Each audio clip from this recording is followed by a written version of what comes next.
This is Mac OS Ken. Checking lost and found for Apple's spine. Morgan Stanley raises its Apple price target. And the Vision Air may be blowing away. It is Friday, the 3rd of October, 2025. I'm Ken Ray, and this is news from Mac OS Ken. Brought to you by yours truly and sponsored by Insta360's brand new Go Ultra, a tiny, hands-free 4K camera. Go Ultra today at store.insta360.com with promo code MacOSKen. This show is also supported by people like you, patrons through Patreon. Find out more and add your support at patreon.com/MacOSKen. It is a squishy apple. It is soft and discolored. Less and less recognizable as the company that urged people to think different. Remember the ICEBlock app? I ask because it's gone now. With it, a piece from Apple Insider says users could mark on a map where they may have spotted immigration and customs enforcement activity to give people a chance to take a safer route. Interacting with the officers could prove problematic, especially for those that fit the demographic they're searching for. That is well stated.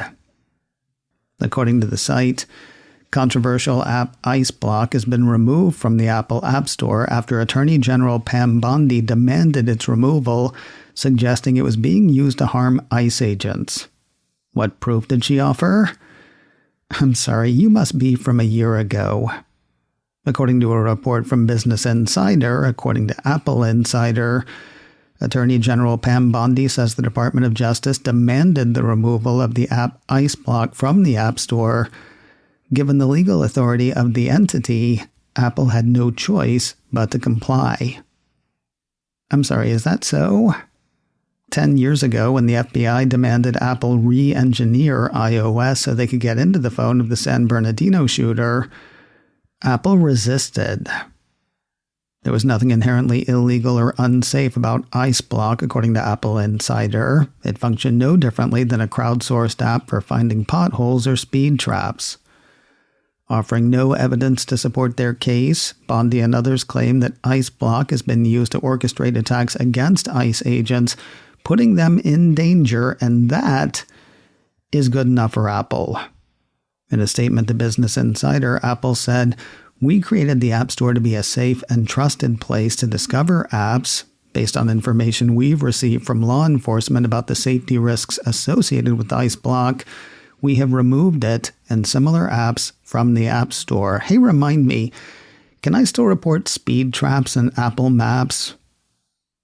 Responding to the news, the app's developer posted, "We just received a message from Apple's app review that ICEBlock has been removed from the App Store due to objectionable content. The only thing we can imagine is this is due to pressure from the Trump administration. We have responded and will fight this. #resist. Props to Apple Insider for saying what it had to say while also saying what it wanted to. Two choice passages. Apple has had to deal with many requests from countries, usually authoritarian in nature, to remove apps or services they deem unsafe, and, while controversial, Apple has no choice but to follow the laws and demands of the countries and their governments it operates within. Similar actions have been taken in places like China, where AirDrop was limited to limit the means of protester communications. It's worth noting, we all have the same AirDrop limits now that Apple enacted in China. Don't worry though, there is a line Apple will not cross. Maybe. Mad props to the entertainment news magazine Variety. They're sending a message to the US and maybe sending a message directly to Apple. Variety has posted its review of the Apple TV Plus series, The Savant, which was supposed to premiere last Friday. Recapping the story, the Savant is a nickname for an undercover investigator who infiltrates online hate groups in an effort to stop domestic extremists before they act. For reasons known only to Apple, the Cupertino company decided to postpone streaming the show. Articles have been written reporting Apple's decision. Articles have been written decrying Apple's decision. The show's lead and executive producer, Jessica Chastain, posted to Instagram saying while she valued her working relationship with Apple, she disagreed with their decision. "I've never shied away from difficult subjects," said Chastain in part of her post. "And while I wish this show wasn't so relevant, unfortunately it is." In its review, Variety agrees. "In these fraught political times," says the review, "the Savant is essential television exposing the rot at the core of American society without ever mentioning any particular president. While it doesn't claim to have any solutions, the show illustrates just how deep in we are as a nation, especially under our current presidential administration. Most disturbing is the series' depiction of how this type of violence and groupthink spreads. The Savant unsettlingly holds up a mirror to the country, showing viewers what it will cost if we continue down this path." Agree with the show's assessment or not, it does sound riveting. Appointment viewing, it used to be called, or must-see TV, which, funny enough, we're not allowed to see for reasons we're not allowed to know. Now, I had said that Variety might be sending a message to Apple directly. As of this writing, I can only find this review one place. It is not on Variety's site for some reason. Again, as of this moment, a few hours in your past. No, where you will find it is on Apple News Plus. Wasn't auto-scheduled. The show was supposed to premiere a week ago, and besides, there's actually an editor's note ahead of the review saying after this review was scheduled to publish, Apple TV Plus postponed The Savant until a later date, without specifying why. I'm not saying Variety's throwing shade. I will say you don't have to squint too hard to see that as a possibility. Another financial firm has raised its price target on Apple. Apple 3.0 ran a note Thursday from Morgan Stanley analyst Eric Woodring.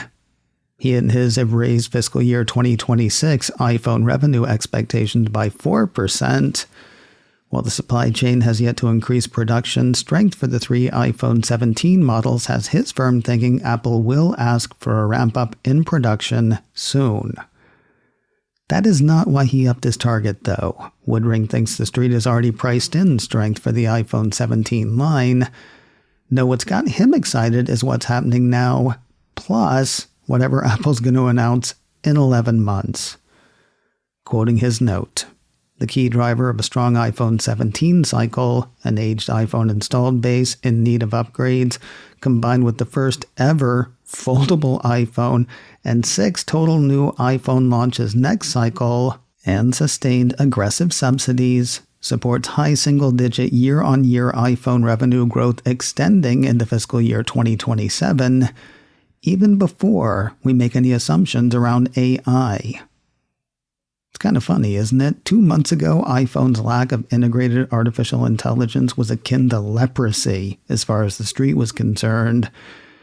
Between the favorable verdict in the DOJ's Google case and consumers really seeming to not care about AI, analysts are like, yeah, Apple's going to get to AI when it gets to it. That said, Woodring does expect Apple to get to it. Quoting his note again, "Our new bull case valuation of $376 embeds a scenario where Apple ships around 270 million iPhones and does over $10 of earnings power in fiscal year 27, which we see as achievable if foldables and AI catalyze even stronger demand than we're contemplating in our base case." But that base case does not suck. Maintaining his firm's overweight rating on Apple shares, Woodring raised his price target on the shares by $58. It was $240. It is now $298. Apple set a date and time with watchers from the financial front. The Cupertino company has updated its investor page with info relating to fourth quarter and fiscal year 2025 numbers. Circle All Hallows Eve. Q4 results will be out on Thursday, the 30th of October. Those will hit via press release at around 4:30 Eastern, 1:30 Pacific. Half an hour later, Apple's CEO and CFO are expected to join analysts for commentary, questions, and maybe answers. It'll be streamed live. It'll be podcast. We'll talk more about it as it approaches. More news in a moment, but first a word from today's sponsor, Insta360, and their brand new Go Ultra, a tiny, hands-free 4K camera. Smaller than most ornaments, you can capture Christmas morning with a Go Ultra hanging from your tree. Waterproof down to 33 feet, you can drop Go Ultra into your aquarium for a view of your fish you've never imagined. With its built-in magnetic mounting system and included magnet pendant, you can wear Go Ultra on your sleeve, on your hat, or on your heart, capturing your walk, your climb, your kids coming home from school. Man, imagine what they could do with something like this. 4K video at 60 frames per second, about an hour of shooting fully charged. The versatility and possibility seem endless. So get started. Go Ultra today. Head to store.insta360.com to check it out. Then the first 30 people to buy using promo code MacOSKen get a free set of sticky tabs. Those let you mount Go Ultra where magnets won't do the trick.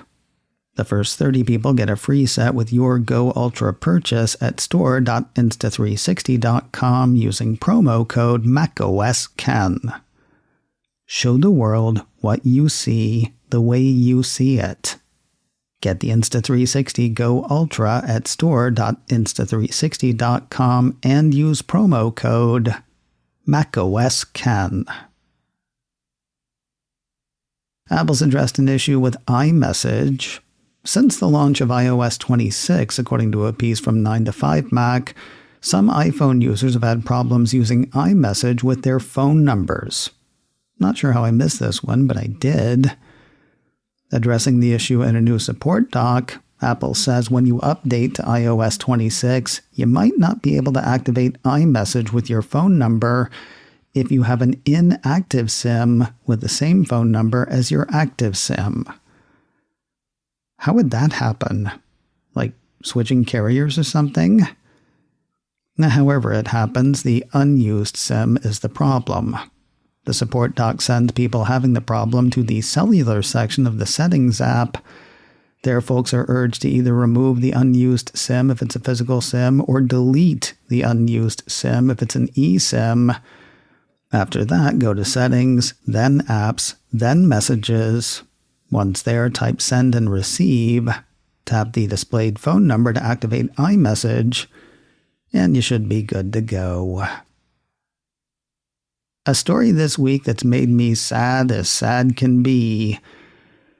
Actually, I could probably be sadder. In fact, I think I was a few minutes ago. Anyway, Bloomberg's Mark Gurman ran a piece this week that had Apple postponing its lighter and less expensive Apple Vision device and shifting staff instead to sets of smart glasses. Apple 3.0 ran part of Gurman's post. According to that, the company had been preparing a cheaper, lighter variant of its headset for release in 2027, but Apple announced internally last week that it's moving staff from that project to accelerate work on glasses, according to people with knowledge of the matter. 2 pairs in the planning stage, according to Gurman. The 2027 pair will pair with an iPhone and lack its own display. As for the other pair, it will have a display and may also hit year after next. The piece says that one had been planned for 2028, but the company is now looking to accelerate development, according to Gurman's secret peeps. Gurman says Apple has hit pause on the lighter Vision headset. That said, Ben Lovejoy at 9to5Mac points out that a delayed Vision Air could easily become a cancellation. You know, I've always liked Ben Lovejoy's writing, but he's dead to me now. Well, until he takes it back. Or until I see something else he's written that I like. Okay, he's not dead to me. Still uncool, dude. Uncool. I called it Vision Air before the Vision Pro even came out. I want it. Give it to me. By which I mean let me pay you lots of money for it. Apple Watch and Mac Mini are no longer carbon neutral. At least they're not being marketed that way. A piece from Mac Rumors says the product pages for the new Apple Watch Series 11 and Apple Watch Ultra 3 omit any references to carbon neutrality worldwide. The previous models of both of those had been advertised as carbon neutral when paired with select bands. The move is not completely surprising. Mac Rumors points out that a ruling by a German court in August prohibited Apple from calling the watches carbon neutral in Germany. One might reasonably have expected Apple to drop the labeling across the EU, though the global drop is kind of surprising. More surprising is the move on Mac Mini. The subject of no greenwashing suit about which I've heard, Mac Rumor says Apple's change away from carbon-neutral messaging for Mac Mini took effect worldwide following its iPhone event in September, even though that device got no update during the awe-dropping event. And finally today, stuff we are allowed to watch on Apple TV Plus, unless, somebody gets upset and makes a phone call maybe. New today to the Cupertino streamer, a kids show, and a show about kids in danger. On the kids side, The Sisters Grimm premieres today. A description of this one from 9to5Mac says two orphan sisters navigate a town full of people torn straight from fantasy and fairy tales, confronting heroes and villains alike while investigating the mystery of their missing parents. The Sisters Grimm blends discovery, fantasy, and adventure to deliver important lessons for all ages. Gee, they left out the hook. The Sisters Grimm are descendants of the Brothers Grimm, the guys who wrote the stories from which the featured townfolk are apparently taken. Anyway, The Sisters Grimm is up now on Apple TV+. As for the kids in danger, the Apple Originals film The Lost Bus starts streaming today. Inspired by actual events, 9to5Mac says The Lost Bus is a white-knuckle ride through one of America's deadliest wildfires as a wayward school bus driver and a dedicated school teacher battle to save 22 children from the terrifying inferno. Matthew McConaughey plays the bus driver, America Ferrera the teacher. The Lost Bus is streaming now on Apple TV+. This week on the checklist, brought to you by Secure Mac, Japan's biggest brewery has been hit by a cyber attack. We'll look at that one and a plan to help Jaguar Land Rover. Plus, why isn't your company's anti-phishing training working? All of that and tiny updates from Apple on checklist number 443. Find it today at securemac.com/checklist or wherever you get podcasts. macOS Ken, brought to you by me and sponsored by Insta360's Go Ultra. Go Ultra today at store.insta360.com with promo code macOS Ken. This show is also supported by people like you, patrons through Patreon. Find out more and add your support at patreon.com/macOSKen. Advertising handled by Backbeat Media, online at backbeatmedia.com. You can find me on Mastodon, macOS Ken at mastodon.social. You can also send me an email, info@macosken.com.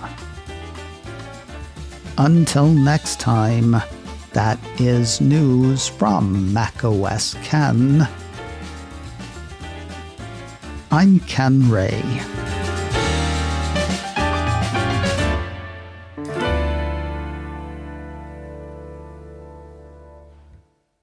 Ciao.